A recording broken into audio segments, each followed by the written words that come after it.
El corazón tiene razones que la razón desconoce. La fe y la razón no se excluyen. El nuevo continente. Razones para la fe. Con el pastor, teólogo, apologista y escritor Arturo Rojas y su esposa Daisy Guzmán, consejera y comunicadora social. Razones para la fe.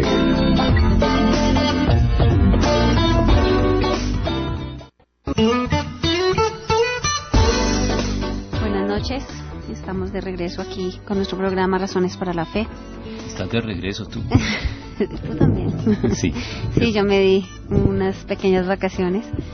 Gracias a nuestros invitados, Daniel Díaz, del lunes pasado, y el pastor Juan Valdés, que pues fueron los invitados y bueno, compartieron bastante bien, dando continuación a lo del Congreso de Apologética, que pues fue un hit, ¿no? Pues sí, había que aprovecharlos, ¿no? Había que aprovecharlos y tenerlos acá, y siempre que pues tengamos invitados de esa categoría, creo que es lo procedente de esos casos, ¿no? Sí. Sí, no, y la gente no para de hacer comentarios por las redes, inclusive al final de los servicios, agradecidos por ese evento. La gente definitivamente le dio el valor que tenía y pues fue la asistencia mucho más de lo que se esperaba. Fue un éxito total. Sí, ¿no? Creo que quedamos motivados para continuar haciendo eventos de este tipo y incluso más, ¿no? No sabemos si tal vez no solamente este congreso, sino otros seminarios, qué sé yo, cosas de ese estilo, porque pues hubo una buena respuesta. La gente, los cristianos mostraron un marcado interés en estos temas, y creo que eso es muy estimulante, no solamente para nosotros en el programa, sino para la causa cristiana en general, porque pues la apologética es fundamental para ofrecer un buen testimonio de la fe en los días en que estamos viviendo. Sí, saber qué temas de este nivel y de esta altura tuviera tanta acogida. Uh-huh. Definitivamente la gente de nuestra iglesia, por lo menos, y pues sabemos que así hicieron de otras iglesias, tienen bastante inquietud sobre estos temas actuales y pues profundos, porque definitivamente no es para todo el mundo este tipo de temas. Bueno, hoy vamos a arrancar con nuestro tema, que es cristianismo o gnosticismo, el cristianismo frente a los revisionismos de ayer y de hoy. Sí, vale decir que este es un tema de una de las conferencias que hemos podido dictar en Charlotte. Pues el año pasado yo estuve en Charlotte invitado por primera vez. Este año tuve la fortuna de volver a repetir la invitación, y pues las conferencias que preparamos para esa oportunidad pues quedaron ahí en el papel. Las publiqué en Razones para la Fe, pero algunos de nuestros oyentes asiduos me han dicho que valdría la pena que las tratáramos de la manera dialogada, de la manera más coloquial en que pues lo hacemos aquí en el programa, y pues me pareció adecuado, me pareció que era algo bueno, así que vamos a empezar a hacer una serie de programas que van a estar tratando estos temas de las conferencias dictadas en Charlotte del año pasado, en el año actual, hace poco más de un mes, y las del Congreso Nacional de Apologética, que fue hace poco más de una semana. Sí. Entonces esta es la primera de ellas. Buenísimo. Bueno, cristianismo o gnosticismo. Tenemos en línea a varias personas que reportan sintonía. Está Manuel Rodríguez. ¿Tú que estás conectada? Porque a mí no me conectó aquí, no sé por qué. Manuel Rodríguez dice: un saludo grande, pastor, ya estamos en sintonía. A Marlene Alonso Marlene Alonso. Tenemos también a Ligia Ruiz, a Liliana Lesmes, a William Solórzano, Sandra Jimena Carrillo, William Solórzano, Lina Torres, Liliana Street Lesmes, ya lo dije, y Marcela Melo. Bueno, qué bueno que nos estén acompañando. Una noche fría, lluviosa, pero aquí estamos.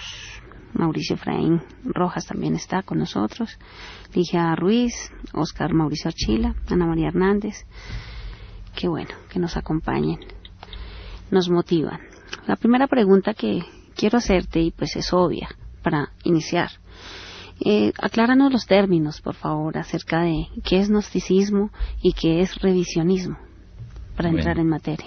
Sí, pues porque cristianismo creo que no hay duda, ¿no? De cuál es ese. Esperemos. Es el único que conocemos. Esperemos que no haya duda. Cristianismo o gnosticismo, y el subtítulo es el cristianismo frente a los revisionismos de ayer y de hoy, y por eso hay que aclarar estos términos, sí, es lo primero que hay que hacer. Bueno, el gnosticismo es una religión antigua, una religión pagana, de la antigüedad, que se infiltró en el cristianismo durante el primer siglo y amenazó con distorsionar seriamente la doctrina cristiana, desdibujar por completo la originalidad y la veracidad, sobre todo, del cristianismo. Eso es el gnosticismo, una religión pagana de la antigüedad, que pues el cristianismo tuvo que combatir porque se introdujo en el seno del cristianismo y lo tuvo que expulsar después de una lucha bastante encarnizada. Me refiero no física, ¿no? Sino de tipo intelectual, conceptual, doctrinal.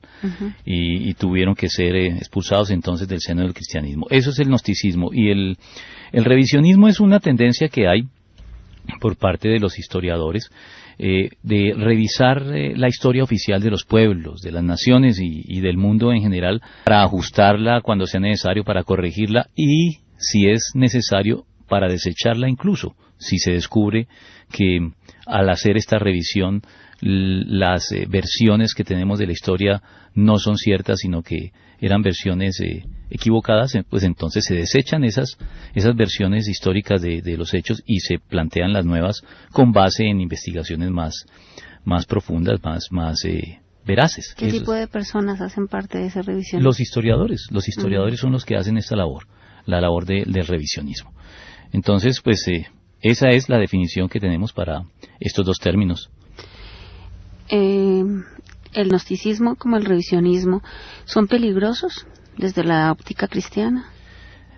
Sí, fueron peligrosos. Acabo de decir que el gnosticismo es una religión pagana que se infiltró en la iglesia y que amenazó con distorsionar y afectar toda la veracidad del cristianismo. Entonces, como tal, por supuesto, representó un peligro en la antigüedad para el cristianismo. Y los revisionismos, digamos que no, los revisionismos en sí mismos sí no son peligrosos, son necesarios incluso, no hay nada de malo en que los historiadores y los estudiosos revisen la historia, es una de las funciones que se espera que ellos desempeñen para que nos permitan conocer la verdad de una manera más ceñida a los hechos de la historia pasada en este caso, ¿no?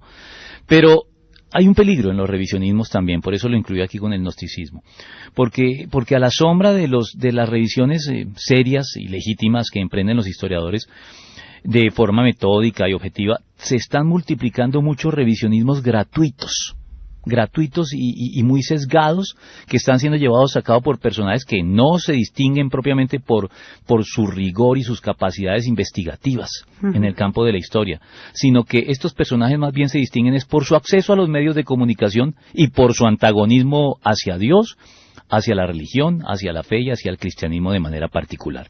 Entonces, este tipo de revisionismos emprendidos por estos personajes sí son peligrosos, tan peligrosos como lo fue el gnosticismo en la antigüedad para la doctrina cristiana y para el cristianismo en general.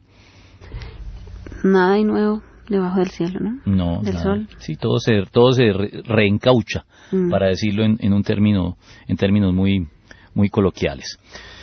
Sí, Sí, no, dime. Iba a añadir algo, ¿termina? pero no. No termina. Termina, que yo voy para la siguiente pregunta y no has terminado tú. Adelante, sigue.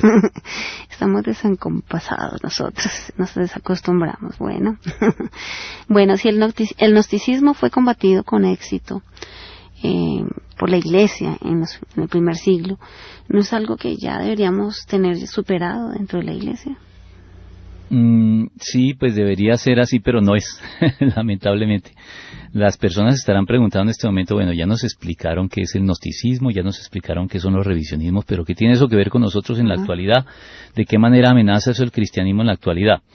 Bueno, lo amenaza de varias maneras, y es que el gnosticismo ha vuelto a aparecer por cuenta de cosas como el Código Da Vinci y el descubrimiento de el Evangelio de Judas, por ejemplo, que fueron dos acontecimientos que causaron mucho revuelo en su momento, de manera relativamente reciente. No hace mucho, sí. Sí, no hace mucho.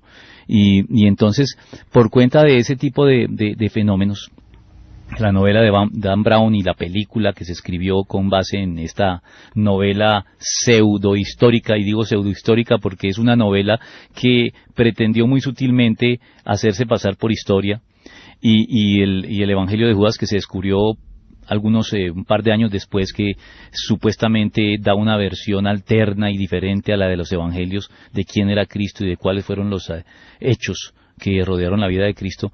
Entonces, por cuenta de estos descubrimientos que se les da tanto despliegue en los medios, el gnosticismo vuelve a aparecer y vuelve a amenazar la fe cristiana y vuelve a moverle el piso, lamentablemente, a los cristianos que sienten que tal vez no les han dicho las cosas como son, y que la Iglesia ha ocultado los hechos, y una cantidad de estupideces, perdóname que lo diga así, de este estilo, que encuentran el caldo del cultivo en la ignorancia que la Iglesia tiene sobre estos temas, porque vaya y venga que los no creyentes, y que no se espera que estén documentados sobre estos temas, son ignorantes sobre estos temas, que los no creyentes le presten atención y cedan a estas necedades sensacionalistas, pues no causa sorpresa.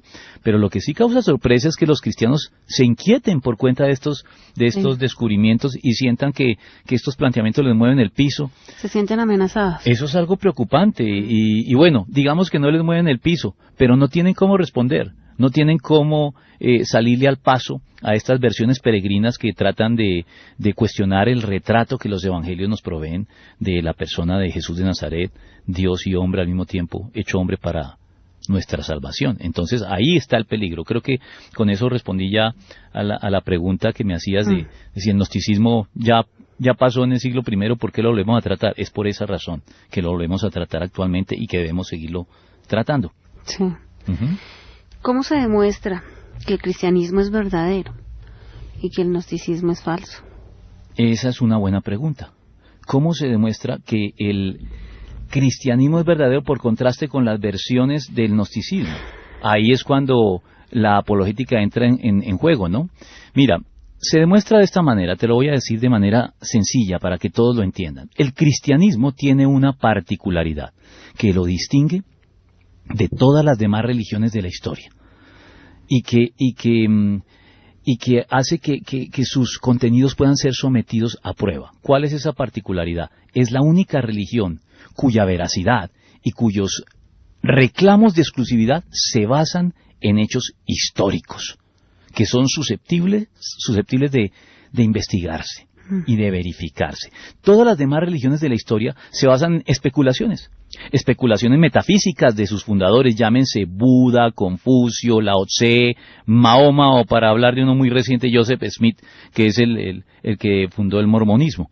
Y todas esas religiones como tales no pueden ser sometidas a comprobaciones objetivas, ni para afirmarlas, ni para negarlas. El cristianismo es entonces la única religión que está tan bien fundamentada en hechos que puede apostar toda su validez a estos hechos.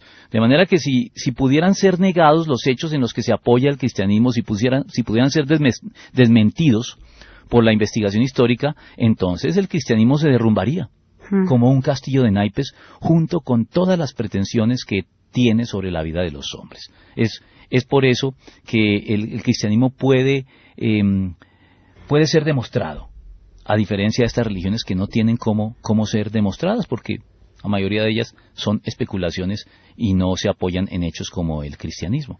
Mira que el apóstol Pablo estuvo dispuesto a apostar todo en el cristianismo a la resurrección de Cristo. Dijo, si Cristo no resucitó, vana es nuestra fe. La resurrección es un tema que amerita un tratamiento de un programa, pero la menciono aquí porque Pablo está diciendo, miren, si este hecho no tuvo lugar, todo el cristianismo se cae por su base. Pero el punto es que sí tuvo lugar, y por eso el cristianismo se sostiene. Se mantiene muy firme en contra de los revisionismos que la gente le está haciendo hoy, y en contra de las versiones de los gnósticos que difundieron sobre la persona de Cristo. Entonces también con eso, no sé si estás satisfecha con esa respuesta de cómo demostrar que el cristianismo es verdadero y el gnosticismo es falso. Si los gnósticos se declaraban cristianos, ¿qué era lo que ellos creían definitivamente de Cristo? Sí, eso es lo que sucede. Es contradictorio, ¿no? Sí, pero no es tan extraño. Fíjate que hoy hay mucha gente que se declara cristiana, pero cuando uno indaga en qué Cristo cree, uno descubre que no es el Cristo de la Biblia. Hoy hay muchos que tienen el rótulo de cristianos, pero cuando uno se pone a investigar un poquito sobre cuál es el Cristo en el que creen, uno descubre que es un Cristo diferente al que reflejan los evangelios, y eso es lo mismo que les pasaba a los gnósticos. Ellos se infiltraron en la iglesia, decían creer en Cristo, pero modificaron y distorsionaron la figura de Cristo, hicieron un Cristo a su imagen y semejanza. Dios nos crea a nosotros a su imagen y semejanza, y ellos entonces decidieron crear a un Cristo a su imagen y semejanza, a su gusto. Eso es lo que ellos hicieron. Y entonces, para responder tu pregunta sobre cuál era la versión que los gnósticos tenían de Jesús, déjame decirte algunas cosas que están establecidas en relación con el gnosticismo. Valga decir que cuando hablé de Dan Brown y el Código da Vinci y del Evangelio de Judas, esos son evangelios gnósticos, por eso es que los mencioné. El Código da Vinci se basa en un evangelio gnóstico que se llama el Evangelio de María Magdalena, que es un evangelio que encontraron también con una versión alterna de quién era Cristo, y después el de Judas, que también ambos tienen una versión diferente a la de los evangelios canónicos, es decir, Mateo, Marcos, Lucas y Juan. Y quiero, antes de emprender una crítica del gnosticismo y revelar algunas cosas que los creyentes deben conocer sobre esta corriente, quiero decirles que esos documentos, el Evangelio de María Magdalena, el Evangelio de Judas y otra cantidad de evangelios gnósticos que se han descubierto, tienen valor. ¿Tienen valor cómo? Como documentos históricos que nos permiten saber qué pensaban los gnósticos sobre Jesús. Hasta ahí los investigadores los leen, los estudian y no hay nada malo en ello. Aprendemos sobre las creencias de los gnósticos. Pero no tienen valor para brindarnos una versión alterna y diferente a la de los evangelios y la historia sobre quién era realmente Cristo. De hecho, aquí está la lista de hechos que te quiero relacionar. Todos los investigadores serios y rigurosos, sean o no cristianos, están de acuerdo en varias cosas. Primero, los evangelios gnósticos son documentos tardíos, es decir, fueron escritos hacia finales del siglo II y comienzos del siglo III, a diferencia de nuestros evangelios y los demás escritos del Nuevo Testamento, que fueron todos ellos escritos en la segunda mitad del primer siglo. ¿Qué significa esto? Que cuando se escribieron los evangelios gnósticos no había ningún testigo de primera mano de los hechos en los que se apoya el evangelio. Claro, se escribieron 100, 150, casi 200 años después de que ocurrieron los hechos. Ya las generaciones que habían sido testigos de esos hechos habían muerto.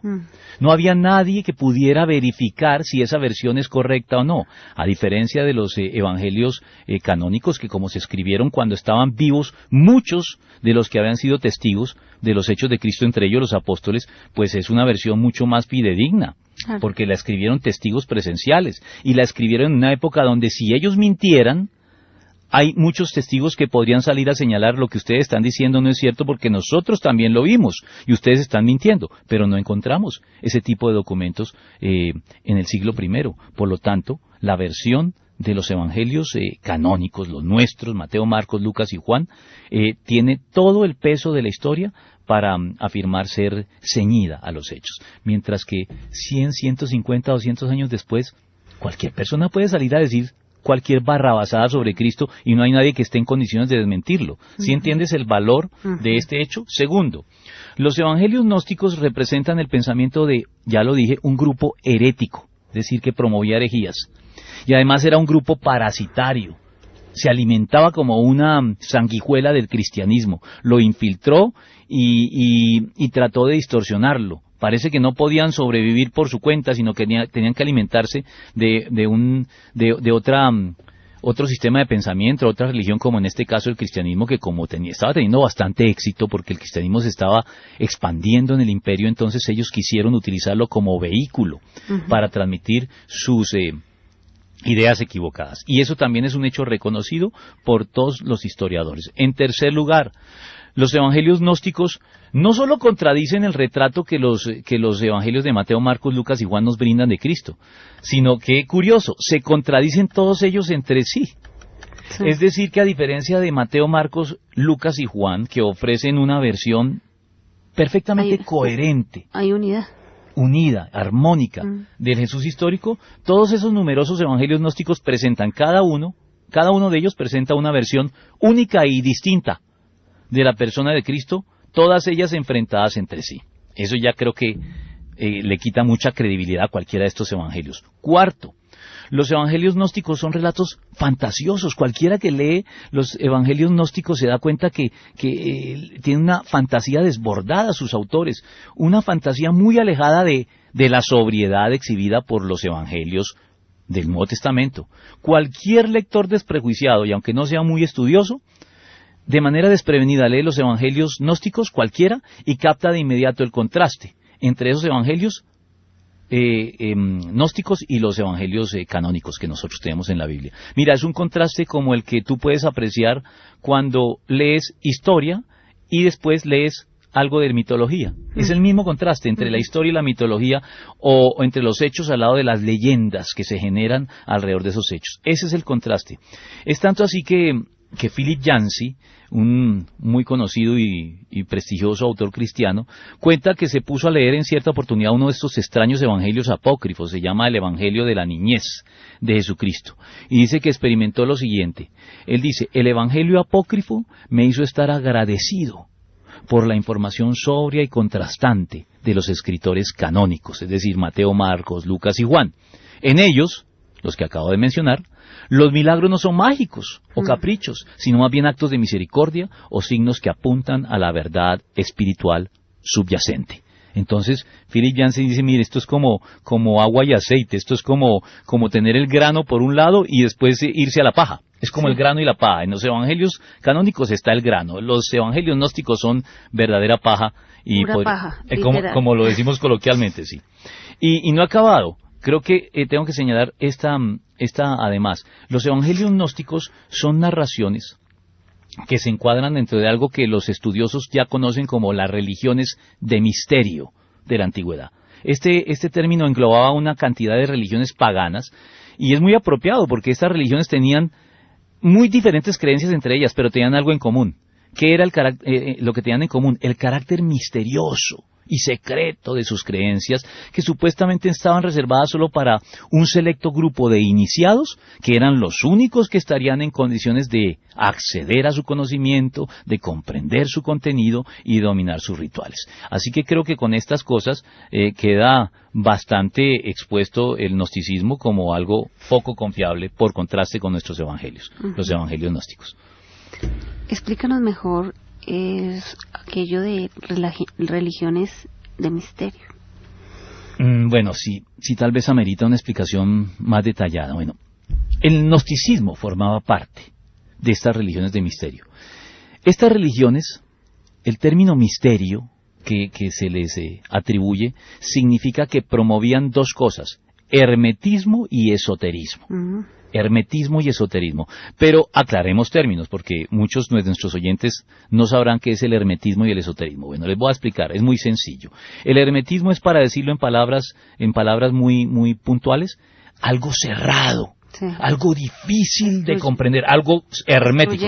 ¿Has escuchado la expresión algo está cerrado, herméticamente cerrado? Nada puede entrar y puede salir. Bueno, hermetismo significa eso, una doctrina cerrada y difícil de comprender. Y el esoterismo hace referencia a doctrinas secretas que requieren un grado de iniciación, es decir, que los que las van a conocer no pueden conocerlas de manera abierta y pública, tiene que ser en una ceremonia de iniciación. Y una vez que hayan sido iniciados, entonces sí pueden empezar a conocer de qué se trata este asunto. Eso es esoterismo. Y el gnosticismo y todos los evangelios que se escribieron bajo la influencia de los gnósticos tenían ese carácter. Eran herméticos, eran esotéricos, es decir, eran elitistas, reservados para unos pocos escogidos, y eran secretos. Y creo que aquí todos nuestros oyentes pueden deducir que el secretismo siempre es sospechoso. Y sobre todo ese secretismo que presume superioridad. Yo tengo un secreto y como lo tengo, yo soy superior a los demás porque usted no conoce el secreto que yo conozco. Tengo la verdad absoluta. Exactamente. El secretismo es siempre sospechoso. Eso ya tiene tintes de secta, además. Sí, claro. Sobre todo este tipo de secretismo que dicen que presumen superioridad. Ese ya es más sospechoso, es inconveniente y es nefasto donde quiera que lo encontremos, por donde quiera que se le mire. Además, esto aquí es donde te quiero señalar una característica del Evangelio que creo que a veces los cristianos no reparamos en ella. Y es que el Evangelio, pero creo que están avisándonos aquí que nos estamos pasando de tiempo. Vamos a dar un momento para nuestros anunciantes y ya retomo en donde lo dé.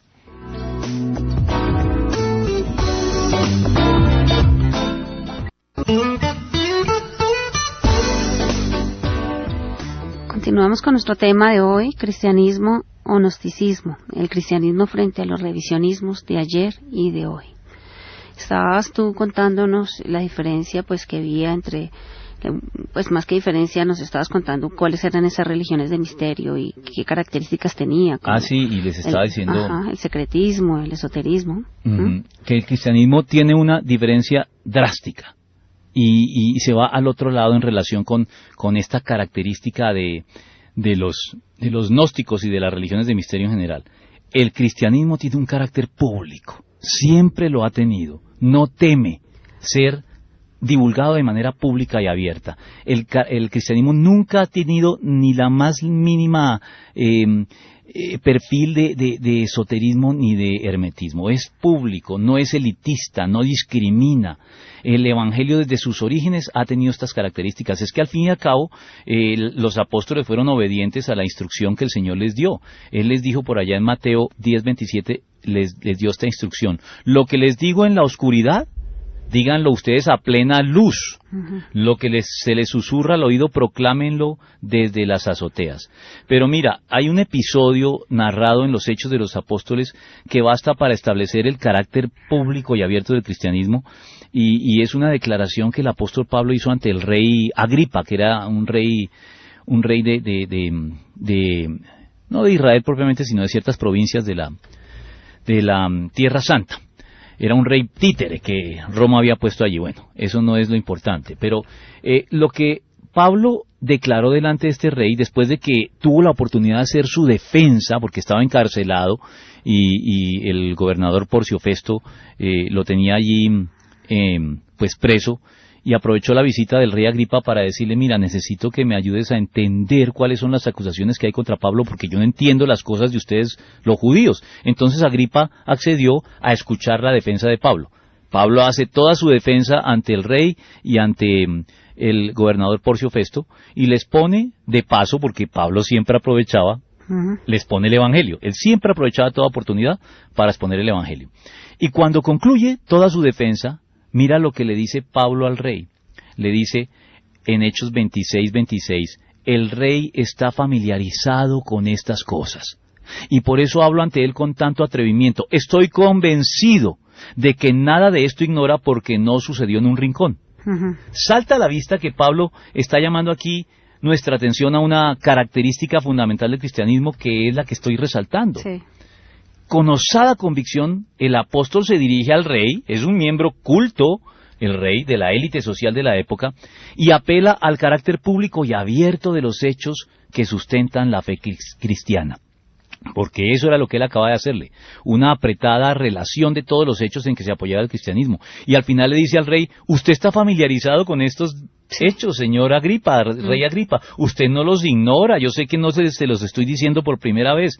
¿Y sabes por qué no los ignora? Porque él le dice, porque estos hechos no sucedieron en un rincón oscuro, son hechos de dominio público, no eran hechos desconocidos o secretos, como sí lo eran todos los contenidos de las doctrinas de los gnósticos y de las religiones de misterio. El rey mira, y me gusta más la respuesta del rey. El rey, sin ser cristiano, porque no lo era, no negó que él conociera estos hechos. Sí. No negó que lo que Pablo estaba diciendo era cierto. Por el contrario, ¿cuál fue la respuesta que le dio Agripa a Pablo cuando hizo esta afirmación?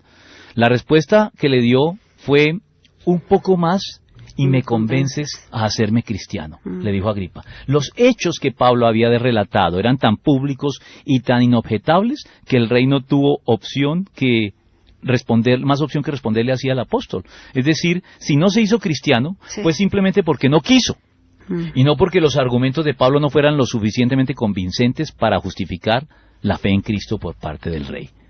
Y este carácter del cristianismo a mí siempre me ha gustado, el carácter público, y voy a citar un ejemplo más. Los discípulos de Emaús, conocemos los cristianos el relato de los discípulos de Emaús. Cuando Cristo resucitado se unió a ellos, recordarán nuestros oyentes que han leído la Biblia que estos dos personajes iban caminando y Cristo se unió a ellos sin que ellos lo reconocieran, Cristo resucitado, ¿no? Y les pregunta, ¿por qué? O por lo que están discutiendo, ¿cuál es el tema que discuten? ¿Sabes cuál es la respuesta que le dan ellos sin reconocerlo todavía? Cleofás, uno de los dos discípulos, le dice esto: ¿eres tú el único peregrino en Jerusalén que no se ha enterado de todo lo que ha pasado recientemente? Como quien dice, ¿dónde has estado metido? Estos son hechos de los que habla todo el mundo en Jerusalén. ¿Cómo es posible que tú no tengas idea de lo que se está hablando? Hágame el favor. Eso nos muestra, de nuevo, que el cristianismo es desde el comienzo una doctrina de conocimiento público. Sí. Y esta fue una que encontré hace poco leyendo la Biblia.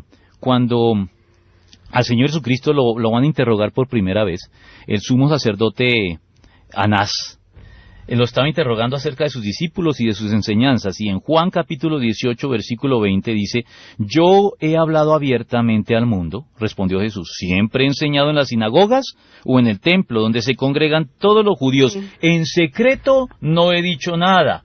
¿Por qué me interrogas a mí? Interroga a los que me han oído hablar. Ellos deben saber lo que dije». Como quien dice, ¿para qué me pregunta? Usted ya sabe. A la vista de todo el mundo. Claro, yo siempre he hablado de frente, abiertamente, públicamente. Entonces creo que con eso queda clara una diferencia entre el gnosticismo y el cristianismo que deja con toda la ventaja al cristianismo. El cristianismo es de conocimiento público, abierto, incluyente, no discrimina. Las religiones de misterio, entre ellas el gnosticismo, como una de ellas, son de carácter privado, secreto, excluyente y elitista o discriminatorio. Y el gnosticismo se destaca particularmente por esta característica.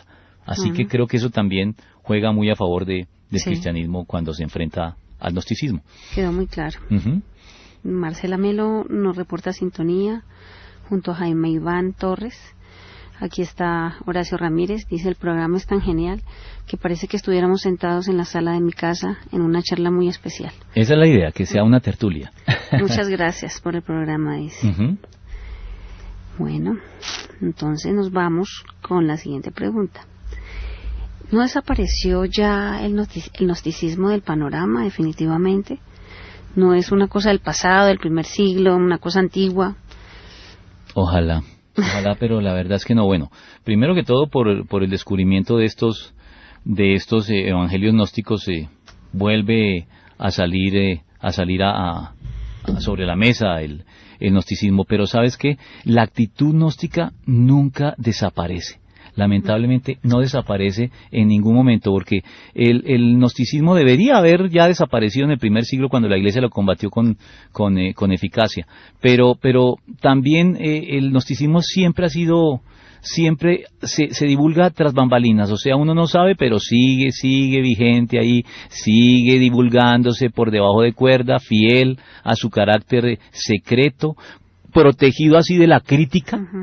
Se divulga secreto porque de esa manera puede estar protegido de la crítica, porque no está en condiciones de afrontar con éxito la crítica que se le hace, mientras que el cristianismo, como se divulgó desde sus comienzos hasta hoy, de manera pública, enfrentando con ventaja y con confianza a la crítica, con base en la verdad. Cuando uno está en la verdad, uno no teme los ataques. Cuando uno no está en la verdad, uno prefiere ir en secreto para que no termine mostrando el rabo de paja. Los cristianos siempre han dado testimonio público, aún los mártires en las catacumbas. Algunos me decían, pero los cristianos se escondían en las catacumbas. ¿Eso no es secretismo? No es secretismo, se escondían en las catacumbas porque los querían martirizar. Entonces ellos se luchaban por su vida. Pero cuando los apresaban y los llevaban al circo romano, ellos hacían un testimonio público de su fe, y si tenían que ofrendar su vida para sostener su testimonio, no tenían ningún reparo en hacerlo. Y mira, hoy lo que vemos es que el gnosticismo, por cuenta de estos evangelios gnósticos que se están redescubriendo, vuelve a tratar de infiltrar y de distorsionar al cristianismo auténtico. Eso es lo que estamos viendo hoy. Lo malo es que cuenta con la complicidad de la Iglesia en general cuando muestra mucha ignorancia sobre estos temas y no tiene cómo combatirlos. Siempre habrá personas, mira, siempre habrá personas algo desadaptadas, algo inclinadas al esoterismo, al hermetismo o al secretismo, gente que le gustan las cosas secretas porque con eso se sienten que se destacan mediante la posesión y la disposición de una iluminación especial restringida a todos los demás, pero reservada a ellos, en su condición de nuevos iluminados. Sí. En las iglesias hay de esos personajes.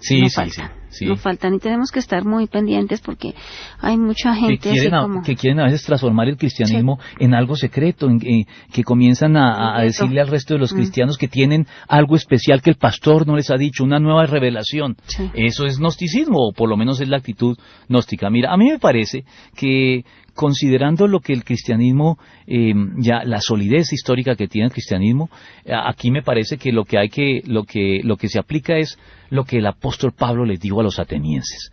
Él les dijo en Hechos 17:30 al 31, les dijo esto: pues bien, Dios pasó por alto aquellos tiempos de tal ignorancia, pero ahora manda a todos en todas partes que se arrepientan, porque seguir prestando oídos a las versiones gnósticas de Cristo a estas alturas de la historia ya no puede atribuirse a la ingenuidad, sino se atribuye a la más crasa ignorancia.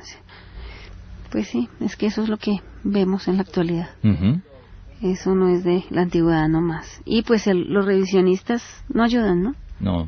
No, los que cuestionan gratuitamente el cristianismo no ayudan, ¿no? Sí. Esos son los de hoy, porque es que ellos retoman estas versiones, ya quedaron sepultadas en el siglo I, y como aparecen los documentos hoy nuevamente, hoy las vuelven a reencauchar, como si descubrieran el agua tibia. Hágame el favor. Sí. ¿Y qué se puede decir precisamente de los revisionismos de hoy? Pues que tú has mencionado.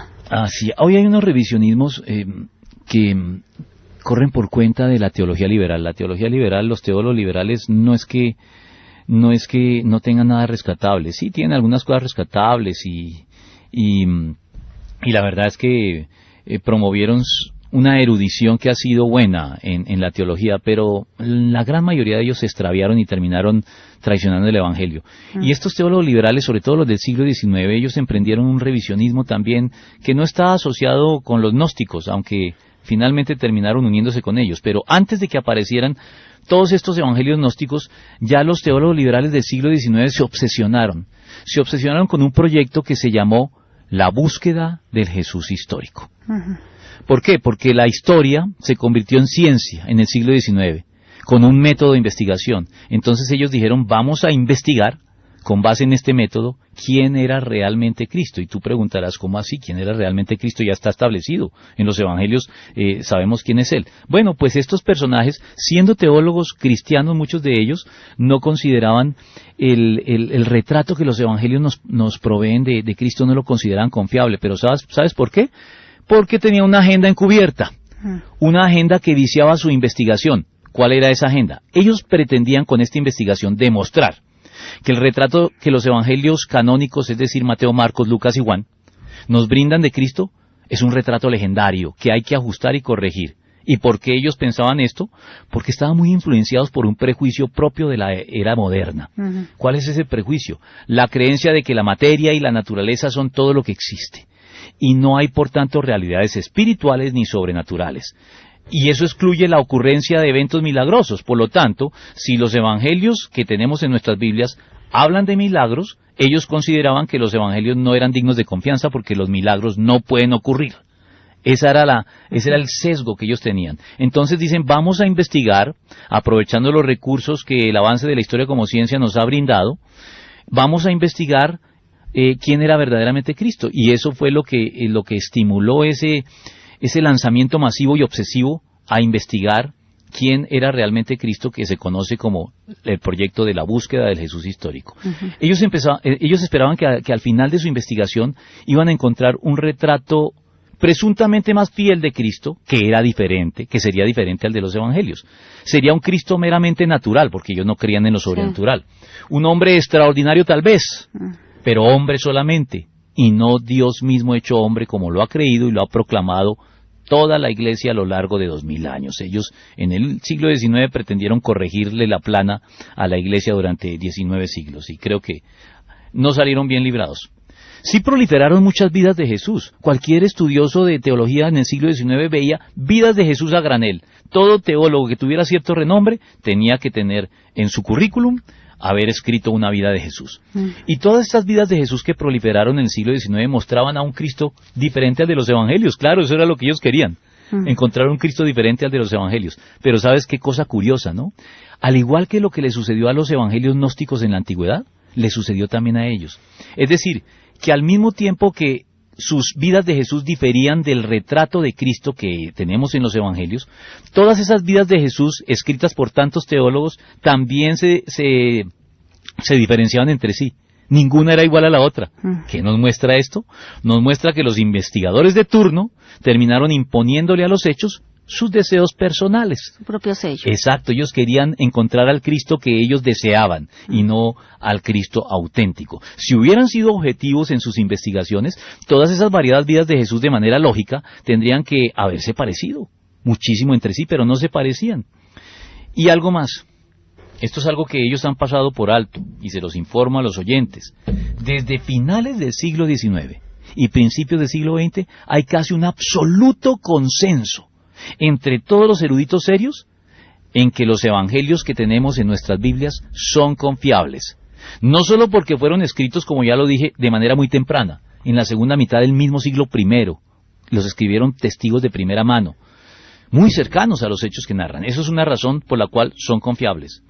Y la otra razón es porque se ha establecido ya científicamente y con sobrada solvencia que el contenido de nuestros evangelios es fiel a los manuscritos originales y a los hechos que narran. Ahora, esto podría ameritar otro programa, lo que pasa es que se vuelve un programa demasiado académico, pero esto se puede también establecer. Las dos características de los evangelios que estoy diciendo están establecidas desde finales del siglo XIX y no ha cambiado hasta hoy el consenso de los eruditos sobre la confiabilidad de nuestros evangelios en cuanto a la veracidad de los hechos narrados y la fiabilidad de nuestros textos actuales a los originales que escribieron los apóstoles.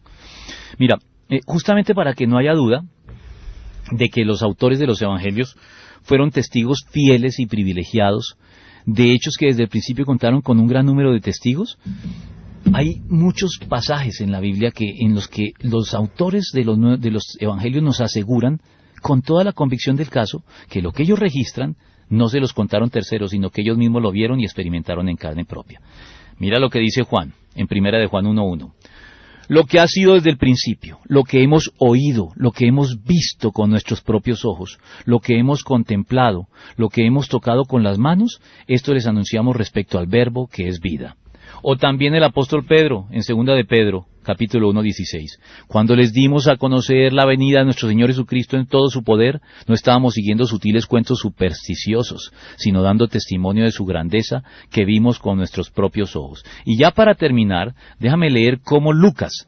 Ten en cuenta que Lucas es el único de los evangelistas y autores del Nuevo Testamento que no fue testigo presencial de los hechos narrados. Pero para suplir esta deficiencia, él nos informa que investigó y tomó todas las medidas de precaución para consignar únicamente la verdad, tanto en su evangelio como en el libro de los Hechos. Mira, lo voy a leer y con esto cierro porque ya me están diciendo que el tiempo se nos acaba. Dice Lucas: muchos han intentado hacer un relato de las cosas que se han cumplido entre nosotros, tal y como nos las transmitieron los que desde el principio fueron testigos presenciales y servidores de la palabra. Por lo tanto, yo también, excelentísimo Teófilo, habiendo investigado todo esto con esmero, escucha las palabras, habiendo investigado todo esto con esmero, desde su origen, he decidido escribírtelo ordenadamente para que llegues a tener plena seguridad de lo que te enseñaron. Eso está en Lucas y en Hechos. Estimado Teófilo, en mi primer libro, me refería a todo lo que Jesús comenzó a hacer y a enseñar hasta el día en que fue llevado al cielo. Luego darles instrucciones por medio del Espíritu Santo a los apóstoles que había escogido. Después de padecer la muerte se les presentó dándoles muchas pruebas convincentes de que estaba vivo. Durante 40 días se les apareció y les habló acerca del reino de Dios. Así que creo que lo que dice el autor de los Hebreos es la conclusión de este programa. Jesucristo es el mismo ayer, hoy y por los siglos. Fin del asunto. Con esto concluimos. Muchas gracias a nuestros oyentes. Nos veremos el próximo lunes con otra de nuestras conferencias. Dios los bendiga. Dios los bendiga.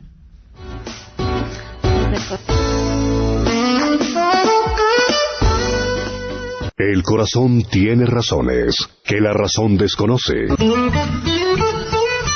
La fe y la razón no se excluyen.